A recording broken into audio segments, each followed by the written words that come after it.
शुद्ध शाकाहारी और जैन भोजन के लिए सदैव कार्यरत नागफनी टूर्स एंड ट्रैवल्स लेकर आया है अष्टापद कैलाश मानसरोवर यात्रा। ये विशेष यात्रा लखनऊ से प्रारंभ होकर नेपालगंज, सिमिकोट, हिलसा, तकलाकोट होते हुए पवित्र मानसरोवर झील, कैलाश पर्वत, अष्टापद, यमद्वार, डेराभुक और जुथुलफुक जैसे महत्वपूर्ण पड़ावों तक पहुंचती है। यात्रियों को सिमिकोट से हिलसा तक चार्टर्ड हेलीकॉप्टर सेवा।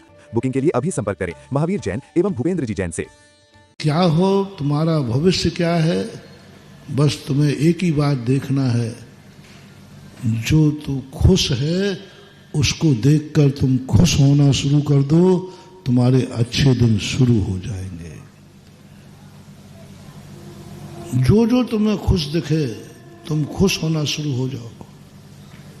जैसे मैंने प्रवचनों के बीच में कहा था, तुम गरीब हो, अमीर को देखकर खुश होना शुरू हो जाओ। अमीर को देखकर शगुन मान लो, मेरा आज बहुत शुभ दिन है। बोले क्यों? सुबह से उठ करके मुझे एक अमीर आदमी के दर्शन हुए, मुझे एक खुश आदमी के दर्शन हुए, मैं एक अच्छी किस्मत वाला का मैंने दर्शन किया। आप करके देख लेना। ज्यादा ही तुम्हारा कर्म हो तो 6 महीने कर लेना, नहीं तो शाम तक ही इसका निर्णय सुन लेना। 6 महीने तो बहुत हो गया, उत्कृष्ट है। कभी कभी हमारे कर्म बहुत बुरे होते ना तो टाइम लगता है। बड़ा घाव हो तो भरने में, नहीं तो सुबह से शाम को आप सोने के पहले आप खुद देखोगे। बस इतना, खुशी व्यक्ति को देखकर खुश हो जाओ। बस तुम्हारे पास जो नहीं है वो जिसके पास है उसको देखकर तुम्हें खुश होना है। बस अब तुम्हें लिस्ट बनाओ, तुम्हारे पास क्या क्या नहीं है, तुम क्या क्या चाहते हो, वो लिस्ट मेरे पास लेके मत आ जाना, महाराज जी ये चाहिए। जो जो तुम्हें चाहिए है वो तो मैंने कचड़े घर में फेंक दिया। जो जो तुम्हें चाहिए है वो तो मैंने हे मान के छोड़ दिया। मैं भक्त को कैसे दे सकता हूं? कौन पिता है जो चीज पिता ने गलत मान के फेंक दी हो?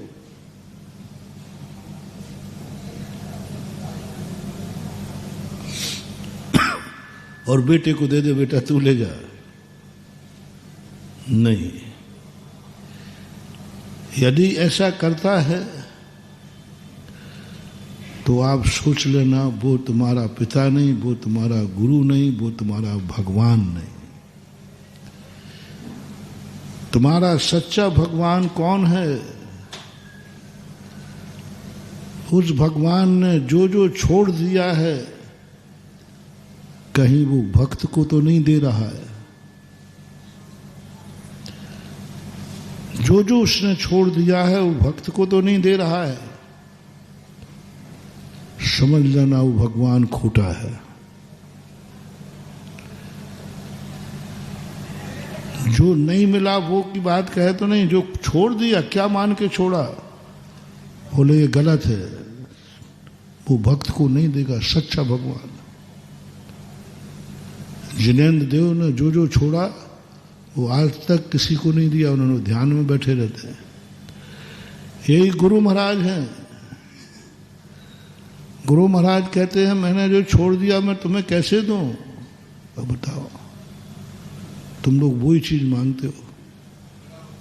अब छोकरे की शादी नहीं हो रही, बोले महाराज जी शादी करा दो। अब बताओ क्या करें? अब एक और आत्मा कहती है तू गुरु है, यदि शादी अच्छी थी तो फिर बहुत दुविधा में डालते हो तुम लोगों में, ऐसी समस्या में डाल देते हो। हमारा हाथ उठा दो ना, आशीर्वाद दे दो ना, आपका क्या बिगड़ रहा है? अरे भैया मैंने कहा कि शादी यदि अच्छी होती तो मैं क्यों छोड़ता? और आप लोग क्या कहते हो? महाराज आपका रिजेक्टेड माल हमें चलेगा। हाँ, कई लोग होते हैं विदेशी लोग जिन कपड़ों को छोड़ देते हैं ना, उन्होंने तो छोड़ दिया, लेकिन कई लोग कहते नहीं इसको तो मैं ले लूंगा। हाँ, तो ऐसे तुम लोग कहते महाराज आपने छोड़ दिया तो बाबा जी हमें दे दो। अब तुम ले लो तो ले लो, मैं दूंगा तो नहीं। अब बोलो क्या है, क्या मांग रहे हो भगवान से? वो कैसे दे दे? उसने छोड़ा है, धंधा पानी उसने छोड़ा है, मकान जायदाद उसने छोड़े हैं, संसार का सब वैभव छोड़ा है। हम और भगवान एक ही जाति के हैं, झूठ मत बोलना। हमने जो छोड़ा है, भगवान ने जो छोड़ा है, वो मजबूरी में छोड़ा है कि गलत मान के छोड़ा है? गलत मान के छोड़ा है। अब कौन दुश्मन बेटा है जिस जहर को मान के फेंका हो और बेटे को पिला दे? वो बाप है कि दुश्मन है? तो जाओ और बता दो हम तुम्हारे कौन है? भगवान तुम्हारे कौन है? दुश्मन है क्या? कैसे दे सकते, कैसे करें, क्या करें? और तुम्हें वही सब चीजें चाहिए जो जो भगवान ने और गुरु ने छोड़ दिए। उन्हीं से तुम्हारी जिंदगी में आवश्यक समय नहीं दूंगा, नहीं दे सकते, देंगे नहीं, दे भी नहीं सकते। उपाय है, फिर भी मैं भी बच जाऊंगा, तुम्हारा भी काम हो जाएगा। मैं भी बच जाऊंगा कि मैंने दिया नहीं, क्योंकि शास्त्रों में आता है, पूज्यवर रविशरण आचार्य महाराज ने एक बहुत अच्छी कहानी लिखी।